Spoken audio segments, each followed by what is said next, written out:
ಕೃಷಿ ದೀವಿಗೆ. ಕೃಷಿ ದೀವಿಗೆ ಹೊಸ ಬೆಳಕಿಗೆ ಬೇಕು ಕೃಷಿ ದೀವಿಗೆ. ಸಂಶೋಧನಾ ಸಂಸ್ಥೆಯೊಂದಿಗೆ ಕೃಷಿ ಕಲಿಕೆ ಕುರಿತ ಬಾನುಲಿ ಸರಣಿ. ಮಣ್ಣು ಬೀಜ ಬೆಳೆ ಸೂಕ್ಷ್ಮವಾಗಿ ತಿಳಿದು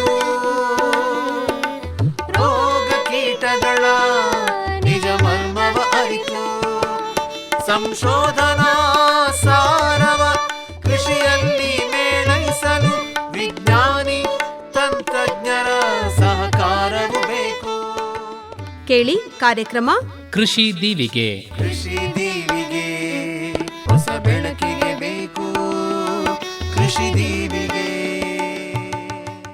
ರೈತ ಬಾಂಧವರೇ, ಇವತ್ತಿನ ಕೃಷಿ ದೀವಿಗೆ ಬಾನುಲಿ ಸರಣಿಯಲ್ಲಿ ಮಂಡ್ಯದ ಕೃಷಿ ವಿಜ್ಞಾನಗಳ ವಿಶ್ವವಿದ್ಯಾನಿಲಯದ ಉದ್ದೇಶ, ಸಾಧನೆಗಳು ಹಾಗೂ ಭವಿಷ್ಯದ ಮಾರ್ಗಸೂಚಿಗಳನ್ನು ಕುರಿತು ಮಂಡ್ಯದ ಕೃಷಿ ವಿಜ್ಞಾನಗಳ ವಿಶ್ವವಿದ್ಯಾನಿಲಯದ ಕುಲಪತಿಗಳಾದ ಡಾಕ್ಟರ್ ಕೆ.ಸಿ. ನಾರಾಯಣಸ್ವಾಮಿ ಅವರೊಂದಿಗೆ ಸಂದರ್ಶನವಿದೆ. ಕೃಷಿ ದೀವಿಗೆ ಹೊಸ ಬೆಳಕಿಗೆ ಬೇಕು ಕೃಷಿ ದೀವಿಗೆ.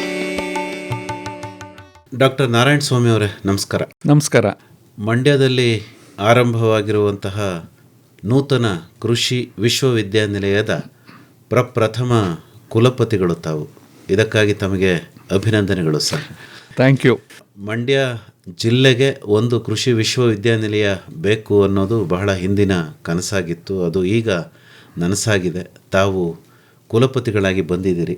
ಇವತ್ತಿನ ದಿವಸ ತಾವು ಈ ಕೃಷಿ ವಿಜ್ಞಾನಗಳ ವಿಶ್ವವಿದ್ಯಾನಿಲಯದ ಸ್ಥಾಪನೆ ಹಿಂದಿನ ಉದ್ದೇಶ ಮತ್ತು ಈವರೆಗಿನ ಸಾಧನೆಗಳು ಮತ್ತು ಭವಿಷ್ಯದಲ್ಲಿ ನೀವು ಏನೇನು ಮಾಡಬೇಕು ಅಂದ್ಕೊಂಡಿದ್ದೀರಿ, ಈ ಎಲ್ಲ ವಿಚಾರಗಳಿಗೆ ಸಂಬಂಧಪಟ್ಟಂತೆ ಇವತ್ತು ಮನಬಿಚ್ಚಿ ಮಾತಾಡಬೇಕು ಡಾಕ್ಟರ್ ನಾರಾಯಣಸ್ವಾಮಿ ಅವರು.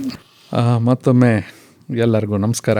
ಕೃಷಿ ವಿಜ್ಞಾನಗಳ ವಿಶ್ವವಿದ್ಯಾನಿಲಯ ಮಂಡ್ಯ ಇದು ಬಹು ದಿನಗಳ ಕನಸು ಈ ಭಾಗದ ರೈತರಿಗೆ, ಈ ಭಾಗದ ಜನಸಾಮಾನ್ಯರಿಗೆ. ಸೊ ಪ್ರತಿಯೊಬ್ಬರಿಗೂ ಈ ಭಾಗದಲ್ಲಿ ಒಂದು ವಿಶ್ವವಿದ್ಯಾನಿಲಯ ಆಗಬೇಕು ಅಂತ ಒಂದು ಕನಸಿತ್ತು. ಯಾಕೆಂದರೆ ವಲಯ ಕೃಷಿ ಸಂಶೋಧನಾ ಕೇಂದ್ರ ಅಂತ ನಮ್ಮ VC ಫಾರಮಲ್ಲಿ ಏನಿದೆ ಅದು 1931 ಅಂದರೆ 95 ವರ್ಷಗಳ ಹಿಂದೆ ಅದು ಸ್ಥಾಪನೆಗೊಂಡಿತು. ಅದರ ಮುಖ್ಯ ಉದ್ದೇಶ ಆಗಿನ ಮೈಸೂರು ಕಾಲದಲ್ಲಿ ಮೈಸೂರು ಮಹಾರಾಜರು ಶುಗರ್ ಕೇನ್ ಬ್ರೀಡಿಂಗ್ ಸೆಂಟರ್ ಅಥವಾ ಶುಗರ್ ಕೇನ್ ರಿಸರ್ಚ್ ಸೆಂಟರ್ ಅಂತ, ಅಂದರೆ ಕಬ್ಬು ಸಂಶೋಧನಾ ಕೇಂದ್ರ ಅಂತ 1991 ಇದನ್ನು ಸ್ಥಾಪನೆ ಮಾಡಿದ್ರು. ಈಗಲೂ ಸಹ ಆ ಭಾಗದಲ್ಲಿ ಅನೇಕ ಕಬ್ಬಿನ ತಳಿಗಳನ್ನು ಅಭಿವೃದ್ಧಿಪಡಿಸಿದ್ದೀವಿ, ಭತ್ತದ ತಳಿಗಳನ್ನು ಅಭಿವೃದ್ಧಿಪಡಿಸಿದ್ದು ನಾನು ಮುಂದೆ ಹೇಳ್ತೀನಿ ದೀರ್ಘವಾಗೆಲ್ಲ. ಸೊ ಏನಂತಂದರೆ ಈ VC ಫಾರಮ್ ಅಂತ ಇದನ್ನು ಒಂದು ವಿಶ್ವವಿದ್ಯಾನಿಲಯ ಮಟ್ಟಕ್ಕೆ ತರಬೇಕು ಅಂತ ಸುಮಾರು ಒಂದು 7-8 ವರ್ಷಗಳಿಂದ ಒಂದು ಪ್ರಯತ್ನ ನಡೀತಾ ಇತ್ತು. ಆದ್ದರಿಂದ ಘನ ಸರ್ಕಾರ ಇದನ್ನು ಗಮನಕ್ಕೆ ತೆಗೆದುಕೊಂಡು 2025 ಏಪ್ರಿಲ್ 25ನೇ ತಾರೀಕಿನಂದು ಒಂದು ಆ್ಯಕ್ಟ್ ಪಾಸ್ ಮಾಡಿ ಮತ್ತು ಅದು ಗೆಜೆಟ್ ನೋಟಿಫಿಕೇಷನ್ ಆಯಿತು. ಈಗ ಅದಕ್ಕೆ 1 ವರ್ಷ, ಈ ಏಪ್ರಿಲ್ 24ಕ್ಕೆ 1 ವರ್ಷ ತುಂಬುತ್ತಾ ಇದೆ. ಸೊ ಇದರ ಮುಖ್ಯ ಉದ್ದೇಶ, ಈ ಕೃಷಿ ವಿಜ್ಞಾನಗಳ ವಿಶ್ವವಿದ್ಯಾಲಯದ ಮುಖ್ಯ ಉದ್ದೇಶ ಏನಂತಂದರೆ ಕೃಷಿಯಲ್ಲಿ ಅತ್ಯಾಧುನಿಕ ಬೋಧನಾ ಕಾರ್ಯಕ್ರಮಗಳನ್ನು ಹಮ್ಮಿಕೊಳ್ಳೋದು ಮತ್ತು ಈಗಿನ ಕಾಲದ ಅಂದರೆ ಇಂಡಸ್ಟ್ರಿಗೆ ಅನುಗುಣವಾಗಿ ಬೇಕಾಗಿರತಕ್ಕಂಥ ಒಂದು ಪದವೀಧರರನ್ನು ಸೃಷ್ಟಿ ಮಾಡೋದು. ಎರಡನೇದಾಗಿ ಈ ಭಾಗದ ಬೆಳೆಗಳು ಏನಿದ್ದಾವೆ, ಕಬ್ಬು ಇರ್ಬೋದು, ಭತ್ತ ಇರ್ಬೋದು, ರಾಗಿ ಇರ್ಬೋದು ಮತ್ತು ಇತರೆ ಯಾವುದೇ ಒಂದು ಬೆಳೆ ಈ ಭಾಗದಲ್ಲಿ ಇರ್ಬೋದು, ಇಂಥವುಗಳ ಬಗ್ಗೆ ಅತ್ಯಾಧುನಿಕವಾಗಿ ಅದರಲ್ಲೂ ಆರ್ಟಿಫಿಷಿಯಲ್ ಇಂಟೆಲಿಜೆನ್ಸ್, ನಾವು ಕೃತಕ ಬುದ್ಧಿಮತ್ತೆ ಅಂತ ಏನಂತ ಕರಿತೀವಿ, ಅವುಗಳನ್ನೆಲ್ಲ ಉಪಯೋಗಿಸ್ಕೊಂಡು ನಾವು ಅತ್ಯಾಧುನಿಕ ಸಂಶೋಧನೆಗಳನ್ನು ಕೈಗೊಳ್ಳೋದು. ಅದೇ ರೀತಿ ನಾವು ಸಂಶೋಧನೆಯಲ್ಲಿ ದೊರೆಯತಕ್ಕಂಥ ತಳಿಗಳಿರಬಹುದು ಅಥವಾ ತಂತ್ರಜ್ಞಾನಗಳಿರ್ಬೋದು, ಇವುಗಳನ್ನು ಆಧುನಿಕ ತಂತ್ರಜ್ಞಾನದಿಂದ ರೈತರಿಗೆ ಸುಲಭವಾಗಿ ಮತ್ತು ಸರಿಯಾದ ಸಮಯದಲ್ಲಿ ಮುಟ್ಟಿಸಲಿಕ್ಕೆ ವಿಸ್ತರಣಾ ಚಟುವಟಿಕೆಗಳನ್ನ ಹಾಕ್ಕೊಂಡಿದ್ದೀವಿ. ಅದು ಈ ನಮ್ಮ ಕೃಷಿ ವಿಶ್ವವಿದ್ಯಾನಿಲಯದ ಮುಖ್ಯ ಉದ್ದೇಶ ಆಗಿರ್ತದೆ. ಒಟ್ಟಾರೆ ಹೇಳಬೇಕಂದ್ರೆ ಈ ಭಾಗದ ಅಂದರೆ ನಮ್ಮ ಮೈಸೂರು ಭಾಗ, ಮೈಸೂರು ಜಿಲ್ಲೆ, ಮಂಡ್ಯ ಜಿಲ್ಲೆ, ಕೊಡಗು, ಚಾಮರಾಜನಗರ, ಹಾಸನ ಈ ರೀತಿ ನಮ್ಮ ವ್ಯಾಪ್ತಿಗೆ ಬರ್ತವೆ. ಈ 5 ಜಿಲ್ಲೆಗಳು ವ್ಯಾಪ್ತಿಗೆ ಬರ್ತವೆ. ಈ ವ್ಯಾಪ್ತಿಯಲ್ಲಿರ್ತಕ್ಕಂಥ ರೈತರ ಸರ್ವತೋಮುಖ ಅಭಿವೃದ್ಧಿಗೆ ನಾವು ಕೈ ಜೋಡಿಸಬೇಕು ಅಂತ ಹೇಳ್ಬಿಟ್ಟು ಈ ವಿಶ್ವವಿದ್ಯಾನಿಲಯವನ್ನು ಘನ ಸರ್ಕಾರ ಸ್ಥಾಪನೆ ಮಾಡಿದೆ. ಇದಕ್ಕೂ ಮೊದಲು ನಾನು ಆಗಲೇ ಹೇಳಿದೆ 1991 ಕಬ್ಬು ಏನು ಸಂಶೋಧನಾ ಕೇಂದ್ರ ಅಂತ ಪ್ರಾರಂಭಗೊಂಡಿತು. ಆ ದಿನದಿಂದ ಇಲ್ಲಿವರೆಗೂ ಕೂಡ 95 ವರ್ಷದಲ್ಲಿ ಅನೇಕ ಸಂಶೋಧನೆಗಳು ಇಲ್ಲಿ ನಡೆದಿದ್ದಾವೆ.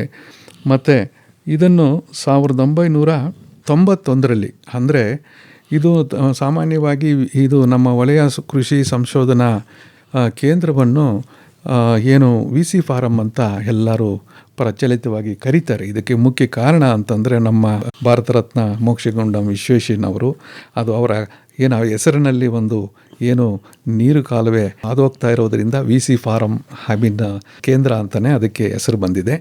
ಸೊ ಇದು ಅಂದರೆ 1991ರಲ್ಲಿ ಸೆಪ್ಟೆಂಬರ್ 15, ಅಂದರೆ ಡಾಕ್ಟರ್ M ವಿಶ್ವೇಶ್ವರಯ್ಯನವರ ನೆನಪಿಗಾಗಿ ಅವರ ಏನು ಜನ್ಮ ದಿನೋತ್ಸವದ ಅಂಗವಾಗಿ ಇಲ್ಲಿ ಒಂದು ಕೃಷಿ ಮಹಾವಿದ್ಯಾಲಯ ಸ್ಥಾಪನೆ ಮಾಡಬೇಕು ಅಂತ ಹೇಳಿಬಿಟ್ಟು ಕೃಷಿ ಶಿಕ್ಷಣಕ್ಕೆ ಒತ್ತು ಕೊಟ್ಟು ಆಗಿನ ಏನು ಕೃಷಿ ವಿಶ್ವವಿದ್ಯಾನಿಲಯ, ಬೆಂಗಳೂರು ಕೃಷಿ ವಿಶ್ವವಿದ್ಯಾನಿಲಯ ಒಂದು ಕೃಷಿ ಮಹಾವಿದ್ಯಾಲಯವನ್ನು ಸ್ಥಾಪನೆ ಮಾಡುತ್ತೆ. ಸೊ ಅದು ಹೀಗೆ ಏನು ಶುಗರ್ ಕೇನ್ ರಿಸರ್ಚ್ ಸೆಂಟ್ರಿಂದ ಕಾಲೇಜಾಗಿ ಈಗ ಮತ್ತು ಅದು ವಿಶ್ವವಿದ್ಯಾನಿಲಯ ಆಗಿ ಬೆಳೆದು ಬಂದಿದೆ. ಸೊ ಈ ಭಾಗದ ಜನಕ್ಕೆ ಇದು ಅನುಕೂಲ ಆಗುತ್ತೆ ಅಂತ ನನ್ನ ಭರವಸೆ. ಸೊ ಇದೇ ರೀತಿ ಯಾಕೆ ಇಲ್ಲಿ ವಿಶ್ವವಿದ್ಯಾನಿಲಯ ಸ್ಥಾಪನೆ ಆಯಿತು ಅನ್ನೋದಕ್ಕೆ ನಾನು ಒಂದು ಮುಖ್ಯ ಕಾರಣ ಹೇಳ್ತೀನಿ. ಇದು ಒಂದು ಥರ ಈ ಏನು ಮಂಡ್ಯ ಭಾಗ ಅಥವಾ ಮೈಸೂರು ವಿಭಾಗ ಅಂತ ಏನಂತ ಕರೀತಿದ್ದೀವಿ, ಇದು 5 ಜಿಲ್ಲೆಗಳ ವೈವಿಧ್ಯಮಯ ಹವಾಮಾನವುಳ್ಳಂಥ ಒಂದು ಪ್ರದೇಶ. ಒಂದು ಕಡೆ ಹೆಚ್ಚಿಗೆ ಮಳೆ ಬೀಳ್ತದೆ, ಒಂದು ಕಡೆ ಕಡಿಮೆ ಮಳೆ ಬೀಳ್ತದೆ, ಒಂದು ಕಡೆ ಏನು ಬಯಲುಸೀಮೆ ಇದ್ದರೆ ಇನ್ನೊಂದು ಕಡೆ ಬೆಟ್ಟಗುಡ್ಡಗಳು, ಅಥವಾ ಇನ್ನೊಂದು ಕಡೆ ಏನು ಭತ್ತ ಕಬ್ಬು ಹೆಚ್ಚಿಗೆ ಬೆಳೀತಾ ಇದ್ದರೆ ಮತ್ತೊಂದು ಕಡೆ ಇದು ಕಾಫಿ, ಈ ಥರ ಶುಂಠಿ, ಕಾಫಿ ಮತ್ತು ಟೀ ಈ ಥರ ಬೆಳೆಯುವಂಥ ಪ್ರದೇಶ. ಮತ್ತು ಹಾಸನ ಕೂಡ ಹೋದರೆ ನಮಗೆ ಏನು ತೆಂಗು, ಅಡಿಕೆ ಈ ಥರ ಇರೋದರಿಂದ ಇಲ್ಲಿ ವೈವಿಧ್ಯಮಯ ವಾತಾವರಣ, ವೈವಿಧ್ಯಮಯ ಬೆಳೆ ಪದ್ಧತಿಗಳು ಇರೋದರಿಂದ ಸೊ ಇದು ಒಂದು ಕೃಷಿ ಶಿಕ್ಷಣಕ್ಕೆ, ಕೃಷಿ ಸಂಶೋಧನೆಗೆ ಒಂದು ಒಳ್ಳೆಯ ಒಂದು ಏನು ನಾನು ಎಕ್ಸ್ಪರಿಮೆಂಟಲ್ ಪ್ಲಾಟ್ ಅಂತಲೇ ಕರಿಬೋದು ಎಂಟೈರ್ ರೀಜನ್ನು. ಹಾಗಾಗಿ ಸೊ ನಮಗೆ ಕೂಡ ವೈವಿಧ್ಯತೆ ಇದ್ದರೆ ಸೊ ಏನೇ ಒಂದು ಡೆವಲಪ್ ಮಾಡಲಿಕ್ಕೆ ಅನುಕೂಲ ಆಗುತ್ತೆ ಅಂತ ಉದ್ದೇಶದಿಂದ ಇಲ್ಲಿ ಸ್ಥಾಪನೆ ಮಾಡಿದ್ದಾರೆ.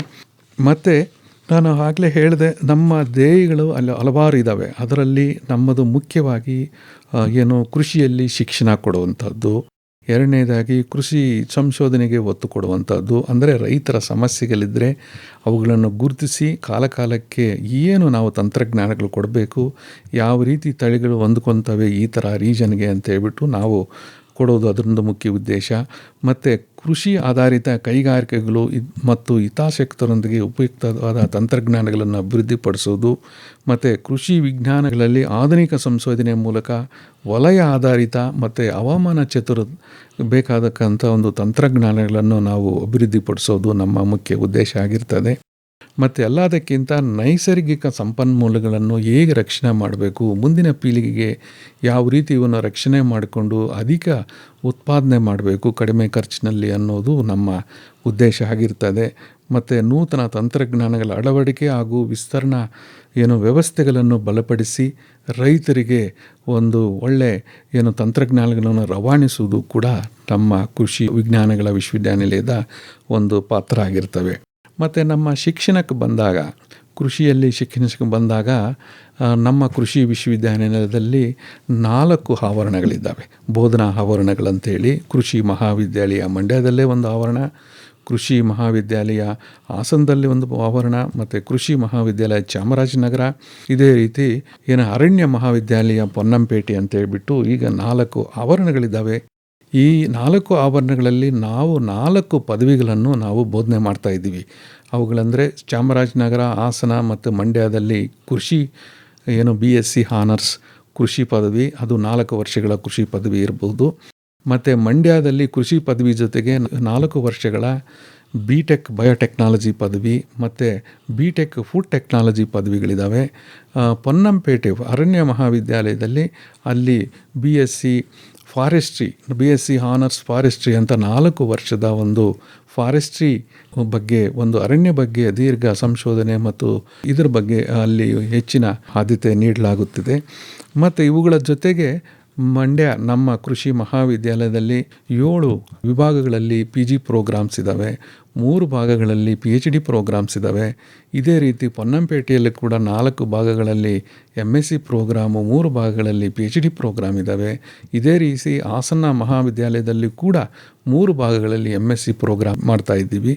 ಸರ್, ಈಗ ಶಿಕ್ಷಣಕ್ಕೆ ಬಂದರೆ ಈಗ ಮಕ್ಕಳು ಬಹಳಷ್ಟು ಜನ CETಯನ್ನು ಬರೆದು ಮುಂದಿನ ದಿನಮಾನಗಳಲ್ಲಿ ಕೃಷಿಯನ್ನೇ ಒಂದು ಶೈಕ್ಷಣಿಕವಾಗಿ ಆಯ್ಕೆ ಮಾಡಿಕೊಳ್ಳುವಂತಹ ಸಾಧ್ಯತೆ ಬಹಳಷ್ಟಿದೆ. ಕರೆಕ್ಟ್. ಇತ್ತೀಚಿನ ದಿನದಲ್ಲಿ ಇಂಜಿನಿಯರಿಂಗು ಮತ್ತು ವೈದ್ಯಕೀಯ ಶಿಕ್ಷಣಕ್ಕೆ ಎಷ್ಟು ಬೇಡಿಕೆ ಬರ್ತಾ ಇದೆಯೋ ಅಷ್ಟೇ ಬೇಡಿಕೆ ಕೃಷಿ ಶಿಕ್ಷಣಕ್ಕೂ ಬರ್ತಾ ಇದೆ. ಸ್ವಲ್ಪ ಈಗ ಮಕ್ಕಳು ಯಾತಕ್ಕೋಸ್ಕರ ಕೃಷಿಯನ್ನು ಆಯ್ಕೆ ಮಾಡ್ಕೋಬೇಕು, ಯಾತಕ್ಕೆ ಮಂಡ್ಯ ಕೃಷಿ ವಿಶ್ವವಿದ್ಯಾನಿಲಯವನ್ನೇ ಆಯ್ಕೆ ಮಾಡ್ಕೋಬೇಕು, ಈ ಬಗ್ಗೆ ಏನಾದರೂ ಕುಲಪತಿಗಳಾಗಿ ಮಾಹಿತಿಯನ್ನು ನೀಡೋದು? ಖಂಡಿತ. ನಮ್ಮ ದೇಶದಲ್ಲಿ ಕೃಷಿ ವ್ಯಾಸಂಗ ಇದೆಯಲ್ವಾ, ಇದು ಒಂಥರ ಪ್ರಾಯೋಗಿಕ ವ್ಯಾಸಂಗ. ಬೇರೆ ಕಾಲೇಜುಗಳಲ್ಲಿ ಬೇರೆ ಇಂಜಿನಿಯರಿಂಗ್ ಇರ್ಬೋದು ಅಥವಾ ಬೇರೆ BA BSc ಅಥವೆಲ್ಲ ಥಿಯರಿಟಿಕಲ್ ಇರ್ತದೆ. ನಮ್ಮದು ಪ್ರಾಯೋಗಿಕ ಕಾರ್ಯಕ್ರಮಗಳು. ಅಂದರೆ ಸ್ಟೂಡೆಂಟ್ಸು ನೋಡಿ ಕಲಿತಾರೆ. 4 ವರ್ಷನೂ ಅವರು ಮಾಡಿಕೊಂಡೇ ಅವರು ಕಲಿತಾರೆ. ಸೊ ಇದರ ಜೊತೆಗೆ ಮತ್ತು ಇದರಲ್ಲಿ ಕೃಷಿಯಲ್ಲಿ ಪದವೀಧರ ಹೊಂದಿದವರಿಗೆ ನಾನಾ ಅವಕಾಶಗಳಿದ್ದಾವೆ.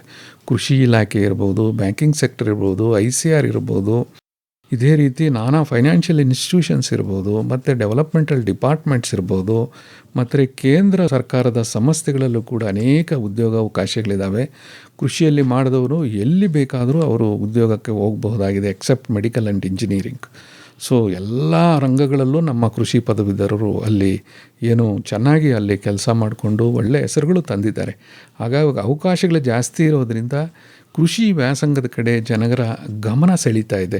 ಸುಮಾರು ಒಂದು 10-15 ವರ್ಷದಿಂದ ಮೆಡಿಕಲ್ಲು ಅಥವಾ ಇಂಜಿನಿಯರಿಂಗಿಂತ ಕೃಷಿ ವ್ಯಾಸಂಗಕ್ಕೆ ಅತಿ ಹೆಚ್ಚಿನ ಆದ್ಯತೆ ನೀಡ್ತಾ ಇದ್ದಾರೆ.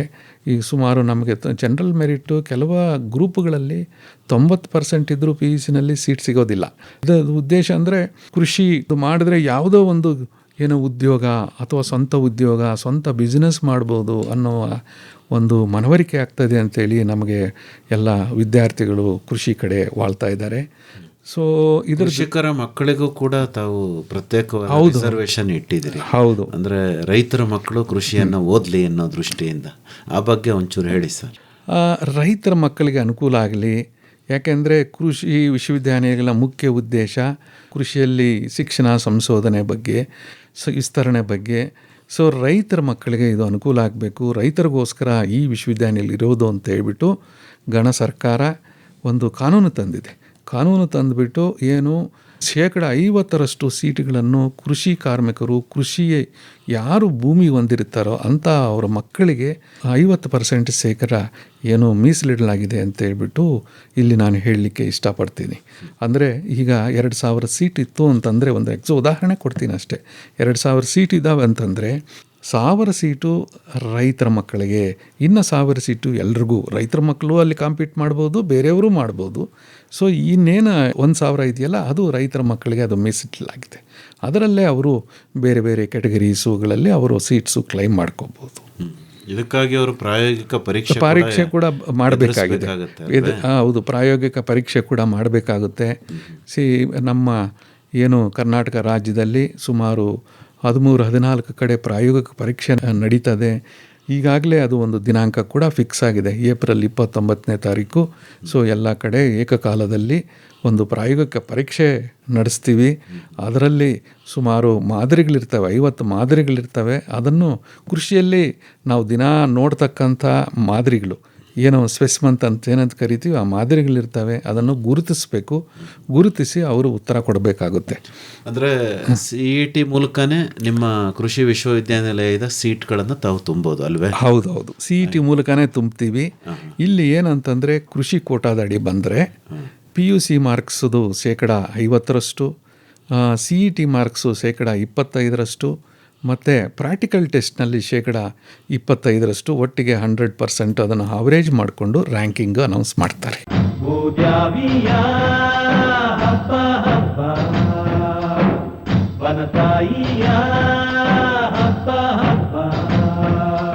ರೈತ ಬಾಂಧವರೇ, ಪ್ರತಿದಿನ ಸಂಜೆ 6:50 ಪ್ರಸಾರವಾಗುವ ಕೃಷಿ ರಂಗ ಕಾರ್ಯಕ್ರಮಗಳನ್ನು ಮತ್ತೆ ಮತ್ತೆ ಕೇಳಬೇಕಾ? ಹಾಗಿದ್ರೆ ನಮ್ಮ ಯೂಟ್ಯೂಬ್ ಚಾನೆಲ್ AIR ಮೈಸೂರು 100.6 ಅನ್ನು ಸಬ್ಸ್ಕ್ರೈಬ್ ಮಾಡಿಕೊಳ್ಳಿ. ನಮ್ಮ ಕೃಷಿ ಕಾರ್ಯಕ್ರಮಗಳು ಇದರಲ್ಲಿ ಯಾವಾಗಲೂ ಲಭ್ಯ.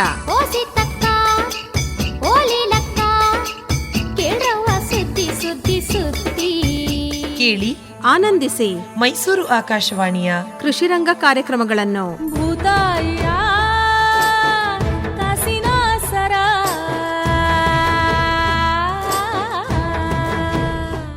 ಮಕ್ಕಳುಗಳಲ್ಲಿ ಗೊಂದಲ ಇರುತ್ತೆ ಸರ್, ಯಾವ್ಯಾವ ಕಾಲೇಜ್ ಹಾಕಬೇಕು, ಯಾವ ಕಾಲೇಜು, ಯಾವ ಕೋರ್ಸು ಅಂತ ಹೇಳಿ. ಈಗ ತಾವು ಏನು ಸಲಹೆ ಕೊಡ್ತೀರಿ ಸರ್ ಮಕ್ಕಳಿಗೆ? ಈಗ ಒಳ್ಳೆಯ ಪ್ರಶ್ನೆ ಇದು. ನಮ್ಮ ರಾಜ್ಯದಲ್ಲಿ 7 ಕೃಷಿ ಸಂಬಂಧಿತ ವಿಶ್ವವಿದ್ಯಾನಿಲಯಗಳಿದ್ದಾವೆ. ಅದರಲ್ಲಿ ಕೃಷಿ ಸಂಬಂಧಿದ್ದೇ 5 ವಿಶ್ವವಿದ್ಯಾನಿಲಯಗಳಿದ್ದಾವೆ.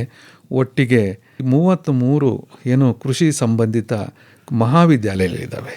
ಸೊ ಮತ್ತು ನಾವು ನಮ್ಮ ರಾಜ್ಯದಲ್ಲಿ ಕೃಷಿಗೆ ಸಂಬಂಧಿತ 9 ಪದವಿಗಳನ್ನು ಬೇರೆ ಬೇರೆ ಕಡೆ ನಾವು ವ್ಯಾಸಂಗಕ್ಕೆ ಅನುವು ಮಾಡಿಕೊಟ್ಟಿದ್ದೀವಿ. ನಾನು ಆಗಲೇ ಹೇಳಿದೆ, ನಮ್ಮಲ್ಲಿ 4 ಥರ ಪದವಿಗಳಿದ್ದಾವೆ ಅಂತ ಹೇಳ್ಬಿಟ್ಟು. ನಮ್ಮ ರಾಜ್ಯದಲ್ಲಿ ಈ ಥರ 9 ಥರ ವೆಟರ್ನರಿ ಇರ್ಬೋದು, ಡೈರಿ ಇರ್ಬೋದು, BSc ಕೃಷಿ ಇರ್ಬೋದು, ಹಾರ್ಟಿಕಲ್ಚರು, ಮಾರ್ಕೆಟಿಂಗು, MBA. ಸೊ ಈ ಥರ 9 ಡಿಫರೆಂಟ್ ಟೈಪ್ಸ್ ಆಫ್ ಏನೋ ಡಿಗ್ರಿ ಪ್ರೋಗ್ರಾಮ್ಸ್ ಇದ್ದಾವೆ. ಅವರು ಏನು ತಮ್ಮ CET ರ್ಯಾಂಕಿಂಗ್ ಏನಿರ್ತದೆ, ತಮ್ಮ ಕೆಟಗರಿ ಮೇಲೆ ರ್ಯಾಂಕಿಂಗು ನೋಡಿಕೊಂಡು ಅದನ್ನು ಅವರು ಆಪ್ಷನ್ಸ್ ಕೊಟ್ಟು ಫಿಲಪ್ ಮಾಡಬೇಕಾಗುತ್ತೆ. ಅಂದರೆ ಎಲ್ಲ ಕೃಷಿ ಕಾಲೇಜುಗಳು ಅಲ್ಲಿ ನುರಿತ ತಜ್ಞರಿರ್ತಾರೆ. ಮತ್ತು ಪಠ್ಯ ಮತ್ತು ಪ್ರಾಯೋಗಿಕ ತರಗತಿಗಳನ್ನು ಕಟ್ಟುನಿಟ್ಟಾಗಿ ನಮ್ಮದು ICR ಅಂತ, Indian council of agriculture research ಅಂತ, ಅವರು ಏನು ಸೂಚಿಸಿರ್ತಕ್ಕಂಥ ಏನು ಸಿಲೆಬಸ್ ಇದೆ, ರೆಗ್ಯುಲೇಷನ್ಸ್ ಇದ್ದಾವೆ, ಅದರ ಪ್ರಕಾರ ನಾವು ಎಲ್ಲ ಕಡೆಯೂ ಇದು ನಡೀತಾ ಇರ್ತದೆ. ಹಾಗಾಗಿ ಎಲ್ಲ ಕಾಲೇಜುಗಳಲ್ಲೂ ಕೂಡ ಇದನ್ನು ಒತ್ತು ಕೊಟ್ಟು ನಾವು ಕೃಷಿ ಶಿಕ್ಷಣದಲ್ಲಿ ಅವರಿಗೆ ವ್ಯಾಸಂಗ ಮಾಡಿಸ್ತೀವಿ. ಹಾಗಾಗಿ ಇಂಥ ಕಾಲೇಜು ಹೆಚ್ಚಿಗಿದೆ, ಇಂಥ ಕಾಲೇಜು ಕಡಿಮೆ ಇದೆ ಅಂತ ಹೇಳೋದಕ್ಕಿಂತ ಯಾವುದೇ ಕಾಲೇಜಲ್ಲಿ ಕೂಡ ಅವ್ರಿಗೆ ಅಡ್ಮಿಷನ್ ಸಿಕ್ಕಿದ್ರೆ ಹೋದರೆ ಭವಿಷ್ಯ ಅಂತೂ ಇದ್ದೇ ಇರುತ್ತೆ. ತುಂಬ ಜನ ಒಂದು ಪ್ರಶ್ನೆ ಕೇಳ್ತಾರೆ ಡಾಕ್ಟರ್ ನಾರಾಯಣ ಸ್ವಾಮಿ ಅವರೇ, ಈಗ ಖಾಸಗಿ ಕೃಷಿ ಕಾಲೇಜುಗಳು ಕೂಡ ಶುರುವಾಗ್ಬಿಟ್ಟಿದ್ದಾವೆ. ಬಹಳ ಜನ ಏನು ಅದಕ್ಕೆ ಸೇರಿಸ್ಬೋದಾ ನಮ್ಮ ಮಕ್ಕಳನ್ನು ಇಲ್ವಾ ಅನ್ನೋದೊಂದು ಪ್ರಶ್ನೆ ಇರುತ್ತೆ. ತಾವು ಉತ್ತರಿಸ್ಬೋದು ಅಂದರೆ ದಯಮಾಡಿ ಉತ್ತರ ಹೇಳಿ ಸರ್. ಇಲ್ಲ, ಈಗ ಖಾಸಗಿ ಕೃಷಿ ಕಾಲೇಜುಗಳು ಆಗಲೇ 2 ವರ್ಷದಿಂದ ಪ್ರಾರಂಭ ಆಗಿದ್ದಾವೆ ನಮ್ಮ ಏನು ರಾಜ್ಯದಲ್ಲಿ. ಸೊ ಇದಕ್ಕೆ ಸರ್ಕಾರ ಅನುಮತಿ ಕೊಟ್ಟಿದೆ. ಅವು ಖಾಸಗಿ ಸಂಸ್ಥೆಗಳಾಗಿದ್ದರೂ ಕೂಡ ಎಲ್ಲ ಸಿಲೆಬಸ್ಸು, ಆ ರೆಗ್ಯುಲೇಷನ್ಸು, ಕಂಪ್ಲೀಟ್ ಎಕ್ಸಾಮಿನೇಷನ್ಸು ಎಲ್ಲನೂ ವಿಶ್ವವಿದ್ಯಾನಿಲಯಗಳೇ ಮಾಡೋದು. ಆಯಾ ವಿಶ್ವವಿದ್ಯಾನಿಲಯಗಳೇ ಮಾಡ್ತವೆ. ಯಾವುದೇ ಏನೋ ಕಾರಣಕ್ಕೂ ಕ್ವಾಲಿಟಿ ಕಾಂಪ್ರಮೈಸ್ ಆಗೋದಿಲ್ಲ, ಸಿಲೆಬಸ್ ಕಾಂಪ್ರಮೈಸ್ ಆಗೋದಿಲ್ಲ, ಎಕ್ಸಾಮಿನೇಷನ್ ಸಿಸ್ಟಮ್ ಕಾಂಪ್ರಮೈಸ್ ಆಗೋದಿಲ್ಲ. ಎಲ್ಲನೂ ಆಯಾ ವಿಶ್ವವಿದ್ಯಾನಿಲಯಗಳೇ ಎಕ್ಸಾಮ್ಸ್ ಮಾಡೋತವೆ ಮತ್ತು ಅವನ್ನೆಲ್ಲ ಅವರು ಸೂಪರ್ವೈಸ್ ಮಾಡ್ತಾ ಇರೋದ್ರಿಂದ ಆಯಾ ಇವರು ಕ್ವಾಲಿಟಿ ಕಂಟ್ರೋಲ್ ಇರ್ತದೆ, ತೊಂದರೆ ಇಲ್ಲ. ಶಿಕ್ಷಣ ತುಂಬ ಕಾಸ್ಟ್ಲಿನಾ ಸರ್ ಕೃಷಿ ಶಿಕ್ಷಣ? ಇಲ್ಲ, ಅಥವಾ ಬೇರೆದು ಕೋರ್ಸ್ ಇದ್ದರೆ ಆರಾಮಾಗಿ ಓದ್ಕೋಬೋದಾ ಮಕ್ಕಳು? ಖಂಡಿತ. ಕೃಷಿ ಶಿಕ್ಷಣ ನೀವು ಇಂಜಿನಿಯರಿಂಗ್ ಆಗಲಿ, ಮೆಡಿಕಲ್ ಅಥವಾ ಡೆಂಟಲ್ಲು, ಇವನ್ ಆಯುರ್ವೇದಕ್ಕಿಗೆ ನಾವು ಹೋಲಿಕೆ ಮಾಡಿದ್ರೆ ಕೃಷಿ ಶಿಕ್ಷಣ ಭಾಳ ಚೀಪ್ ಅಂತ ನಾನು ಹೇಳ್ತೀನಿ.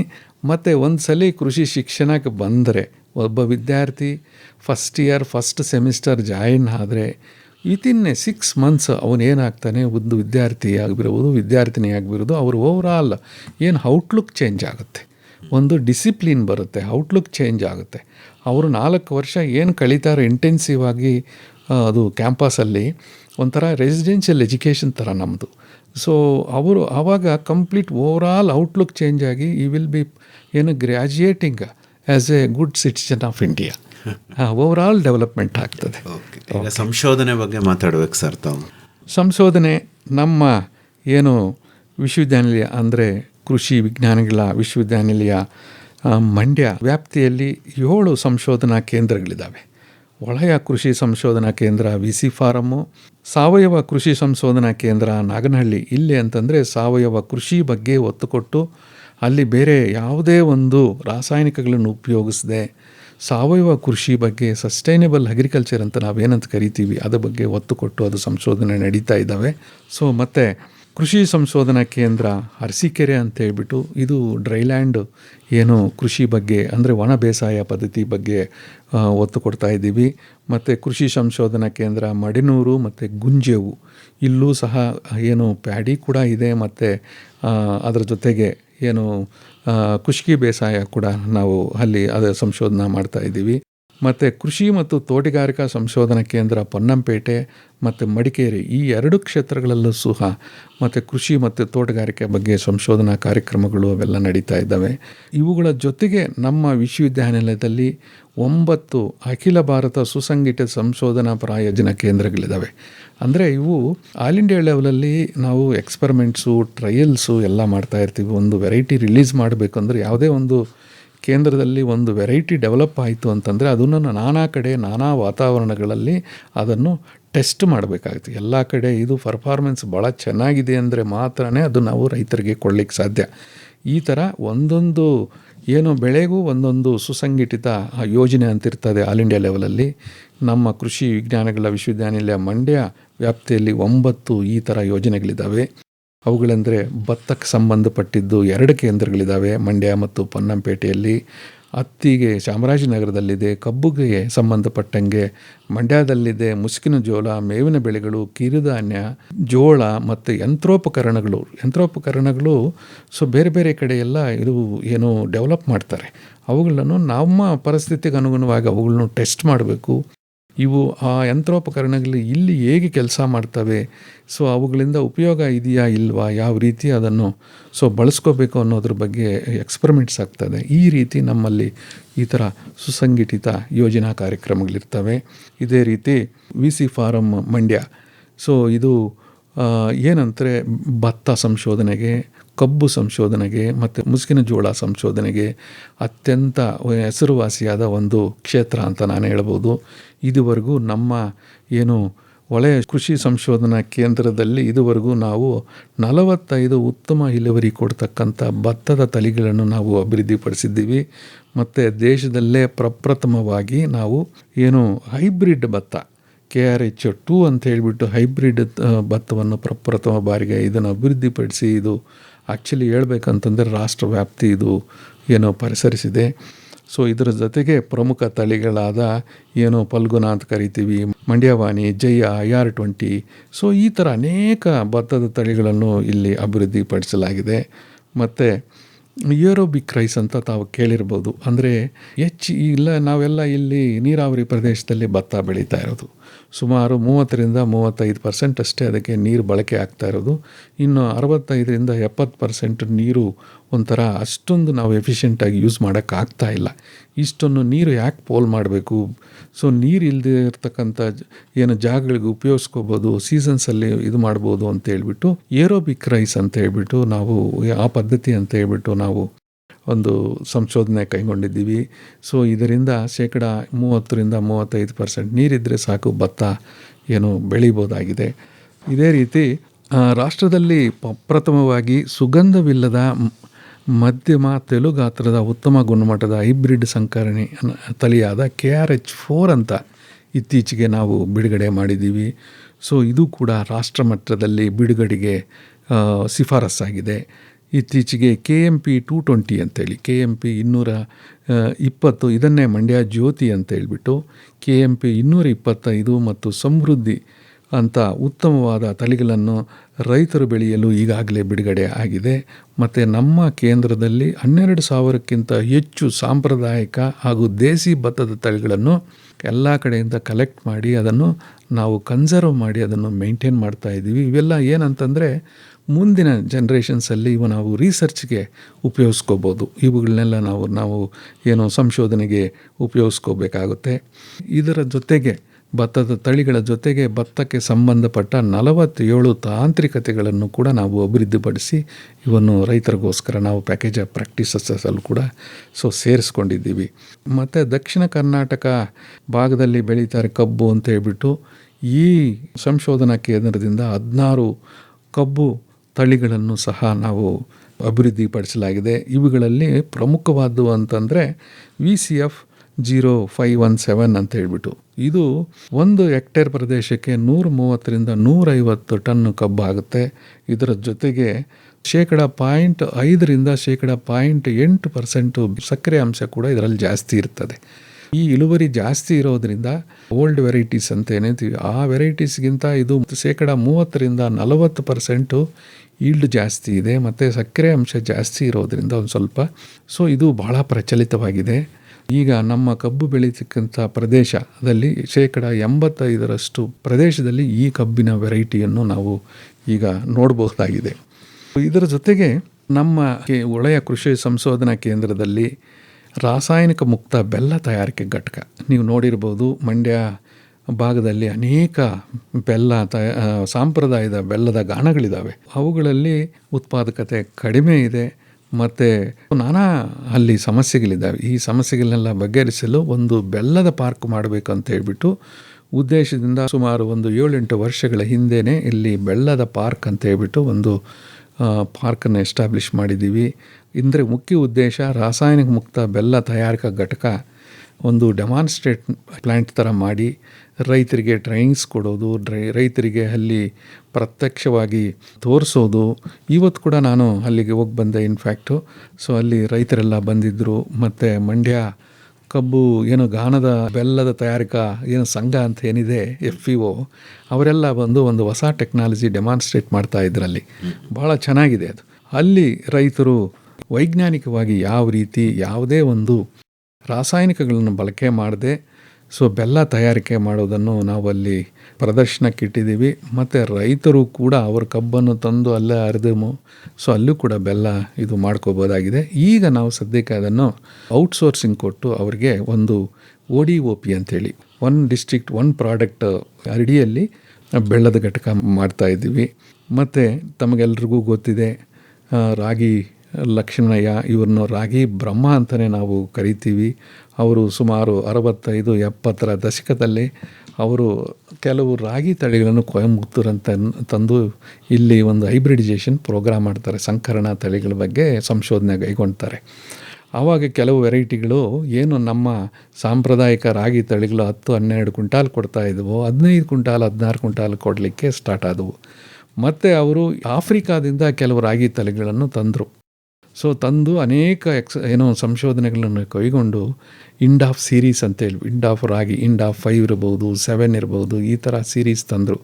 ಅವು ಸುಮಾರು 18ರಿಂದ 20 ಕ್ವಿಂಟಾಲಷ್ಟು ರಾಗಿ ಉತ್ಪಾದನೆಯಲ್ಲಿ ಈಗಲೂ ಸಹ ಅವು ರೈತರ ಹೊಳಗಳಲ್ಲಿ ಈಗಲೂ ಸಹ ನಾವು ನೋಡ್ಬೋದು.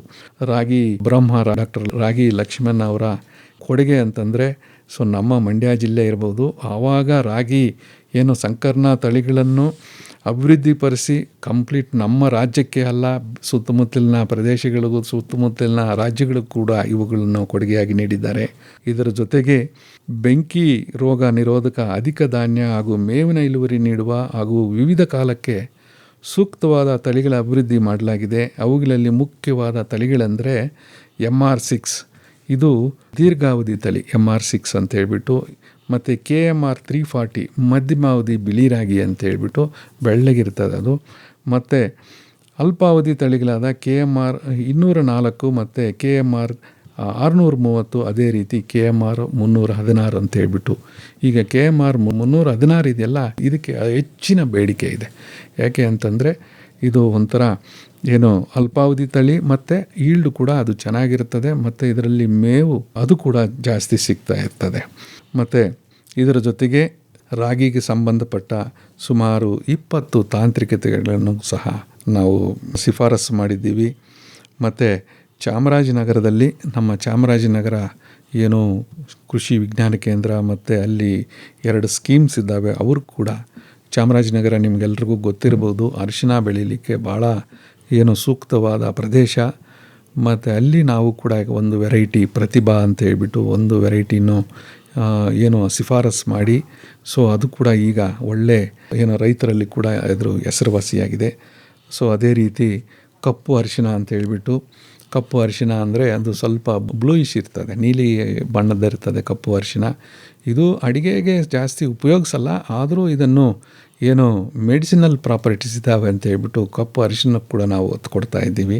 ಸೊ ಇವುಗಳನ್ನು ಕೂಡ ನಾವು ಅಭಿವೃದ್ಧಿಪಡಿಸ್ತಾ ಇದ್ದೀವಿ. ಮತ್ತು ನಮ್ಮ ಕೃಷಿ ವಿಶ್ವವಿದ್ಯಾನಿಲಯದ ಮತ್ತೊಂದು ಮುಖ್ಯ ಉದ್ದೇಶ ಏನಂತಂದರೆ, ಈ ಭಾಗದ ಜನರಿಗೆ ಬೀಜೋತ್ಪಾದನೆ ಮಾಡಿ ಏನಂದರೆ ರೈತರ ತಾಕುಗಳಲ್ಲಿ ಮತ್ತು ಕೃಷಿ ವಿಶ್ವವಿದ್ಯಾನಿಲಯದ KV ತಾಕುಗಳಿರ್ಬೋದು, KVK ತಾಕುಗಳಿರ್ಬೋದು, ಅಥವಾ ARS ತಾಕುಗಳಿರ್ಬೋದು, ಅಥವಾ VC ಫಾರಮ್ ನಮ್ಮದೇ ಆದಂಥ ತಾಕುಗಳಲ್ಲಿ ಬೀಜೋತ್ಪಾದನೆ ಕೈಕೊಂಡು ಭತ್ತ ಇರ್ಬೋದು, ರಾಗಿ ಇರ್ಬೋದು, ದ್ವಿದಳ ಧಾನ್ಯಗಳಿರ್ಬೋದು, ಮತ್ತು ಈಗ ನಾವು ಏನು ಎಣ್ಣೆ ಕಾಳುಗಳಿಗೂ ಕೂಡ ಒತ್ತು ಕೊಡ್ತಾ ಇದ್ದೀವಿ. ಅವುಗಳನ್ನು ಉತ್ಪಾದನೆ ಮಾಡಿ ಪ್ರೊಸೆಸಿಂಗ್ ಮಾಡಿ ಗುಣಮಟ್ಟ ಕಾಪಾಡಿಕೊಂಡು ರೈತರಿಗೆ ನಾವು ಸೂಕ್ತವಾದ ಸಮಯದಲ್ಲಿ ನಾವು ಬೀಜ ಮಾರಾಟ ಮಾಡಬೇಕು ಅಂತೇಳ್ಬಿಟ್ಟು ಇದು ಕೂಡ ಉದ್ದೇಶ. ಈಗ ಸರಾಸರಿ ಒಂದು ವರ್ಷಕ್ಕೆ ಸುಮಾರು 1000ದಿಂದ 1200 ಟನ್ನುಗಳಷ್ಟು ನಾವು ಬೀಜೋತ್ಪಾದನೆಯನ್ನು ಅವರಿಗೆ ರೈತರಿಗೆ ನಾವು ಮಾರಾಟ ಮಾಡ್ತಾ ಇದ್ದೀವಿ. ಇದು ಒಂದು ನಮ್ಮ ಮುಖ್ಯ ಉದ್ದೇಶ. ಈಗ ಇದರ ಜೊತೆಗೆ ನಾವು ಮುಂದೆ ಏನು ಮಾಡಬೇಕು ಅಂತ ಕೃಷಿ ವಿಶ್ವವಿದ್ಯಾನಿಲಯದಲ್ಲಿ ನಮಗೆ ನಾನಾ ಕಾರ್ಯಕ್ರಮಗಳನ್ನು ಆಗಲೇ ನಾವು ರೂಪರೇಷೆಗಳು ತಂದಿದ್ದೀವಿ. ಏನು ಫೇಸ್ಡ್ ಮ್ಯಾನರಲ್ಲಿ ಗ್ರ್ಯಾಜುಯಲ್ ಆಗಿ ಒಂದಾದ ಮೇಲೆ ಒಂದು ನಾವು ಇಂಪ್ಲಿಮೆಂಟ್ ಮಾಡಬೇಕಂದಾಗಿದೆ. ಈಗ ಶಿಕ್ಷಣಕ್ಕೆ ಬಂದಾಗ BSc ಆನರ್ಸ್ ನೈಸರ್ಗಿಕ ಕೃಷಿ ಅಂತ 4 ವರ್ಷಗಳ ಪದವಿ ಮಾಡಬೇಕು ಅಂತ ಉದ್ದೇಶ ಇದೆ. ಮತ್ತು MSc ಪದವಿಗಳನ್ನು 4-5 ವಿಭಾಗಗಳಲ್ಲಿ ಮಾಡಬೇಕು ಅಂತ ಇದೆ. ಮತ್ತು PhD ಪದವಿಗಳನ್ನು 3-4 ವಿಭಾಗಗಳಲ್ಲಿ ಮಾಡಬೇಕು ಅಂತಿದೆ. ಈ ವರ್ಷದಿಂದನೇ ಮಾಡಬೇಕಂತಿದ್ದೀವಿ. ಮತ್ತು ಈಗೇನು 4 ಪದವಿಗಳು ಈಗಿದಾವೋ ಅವುಗಳ ಸ್ಟ್ರೆಂತು ಕೂಡ ಒಂದು 25-50% ನಮ್ಮ ಇನ್ಫ್ರಾಸ್ಟ್ರಕ್ಚರ್ ನೋಡಿಕೊಂಡು, ನಮ್ಮ ಮ್ಯಾನ್ ಪವರ್ ನೋಡಿಕೊಂಡು, ಅಂದರೆ ಟೀಚರ್ಸ್ ಸಂಖ್ಯೆ ನೋಡಿಕೊಂಡು, ನಾವು ಹಾಸ್ಟೆಲ್ಸ್ ನೋಡಿಕೊಂಡು, ಅವುಗಳನ್ನೂ ಕೂಡ ನಾವು ಏನು ಸ್ಟ್ರೆಂತು ಈಗ 100 ವಿದ್ಯಾರ್ಥಿ ಅಡ್ಮಿಷನ್ಸ್ ಆಗಂಗಿದ್ರೆ 150 ಹೇಗೆ ಮಾಡಬೇಕು ಅನ್ನೋದ್ರ ಬಗ್ಗೆನೂ ನಾವು ಯೋಚನೆ ಮಾಡ್ತಾಯಿದ್ದೀವಿ. ಒಂದು ಎಲ್ಲ ಸ್ಟೂಡೆಂಟ್ಸು ಬೈಕೆ ಮಾಡ್ತಕ್ಕಂಥ ಸ್ಟೂಡೆಂಟ್ಸ್ಗೂ ಅವಕಾಶ ಸಿಗಬೇಕು. ಇಲ್ಲಿ ವಿಶ್ವವಿದ್ಯಾನಿಲಯ ವಿದ್ಯಾರ್ಥಿಗಳ ಸಂಖ್ಯೆ ಕೂಡ ಚೆನ್ನಾಗಿತ್ತು ಅಂತಂದರೆ, ಜಾಸ್ತಿ ಇತ್ತು ಅಂತಂದರೆ ಅದು ಒಂದು ವಿಶ್ವವಿದ್ಯಾನಿಲಯ ಅಂತ ಗುರುತಿಸಲಿಕ್ಕೆ ನಮಗೂ ಅನುಕೂಲ ಆಗುತ್ತೆ ಅನ್ನೋ ಉದ್ದೇಶದಿಂದ ಈ ಥರ ಮಾಡ್ತಾಯಿದ್ದೀವಿ. ಮತ್ತು ಸಂಶೋಧನೆಗೆ ಬಂದಾಗ ಇಲ್ಲೂ ಅಷ್ಟೇ ಯೋಜನೆಗಳ ಮುಖಾಂತರ ಸಂಶೋಧನೆ ನಡೀತಾ ಇದೆ. ಮತ್ತು post graduate students, PhD students ಮತ್ತು MSc ಸ್ಟೂಡೆಂಟ್ಸು ಕೂಡ ಅವರ ಮೂಲಕನೂ ನಾವು ಸಂಶೋಧನೆ ಮಾಡ್ತೀವಿ. ಅದಕ್ಕೋಸ್ಕರ ಪೋಸ್ಟ್ ಗ್ರ್ಯಾಜುಯೇಟ್ ಅಡ್ಮಿಷನ್ಸ್ ಕೂಡ ಜಾಸ್ತಿ ಮಾಡಿಕೊಂಡು ನಾವು ಸಂಶೋಧನೆಗೆ ಹೆಚ್ಚು ಒತ್ತು ಕೊಡ್ತಾ ಇದ್ದೀವಿ. ವಿಸ್ತರಣೆ ಬಗ್ಗೆ ಕೂಡ ಅಷ್ಟೇ. ವಿಸ್ತರಣೆಯಲ್ಲಿ ನಾವು ಈಗೇನು KVKಗಳು 3 ಇದ್ದಾವೆ, ಎಕ್ಸ್ಟೆನ್ಷನ್ ಎಜುಕೇಷನ್ ಯೂನಿಟ್ಸು ನಮ್ಮಲ್ಲಿ 2 ಇದ್ದಾವೆ.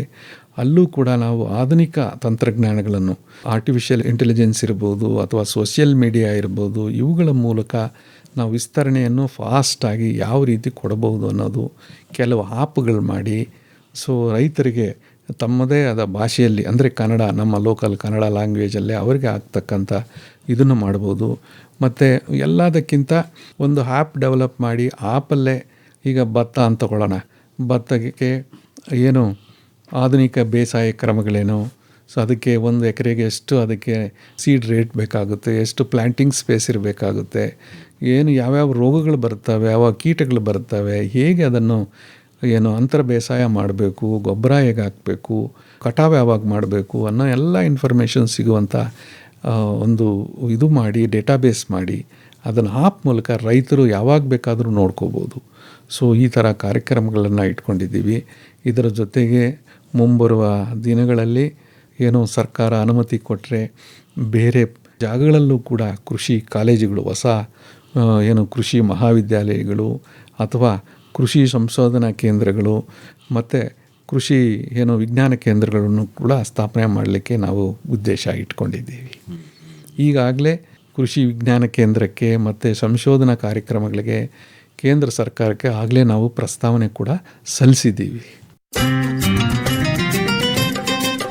ಹಣ್ಣು ಹೊನ್ನು ತೋಟಗಾರಿಕೆ ಬೆಳೆಗಳಲ್ಲಿ ಸಮಗ್ರ ಬೇಸಾಯ ಕ್ರಮಗಳು ಮತ್ತು ಸುಸ್ಥಿರ ಕೃಷಿಯ ಬಾನುಲಿ ಸರಣಿ. ಹಣ್ಣು ಕೊಂಬುವ ಬನ್ನಿರಿ,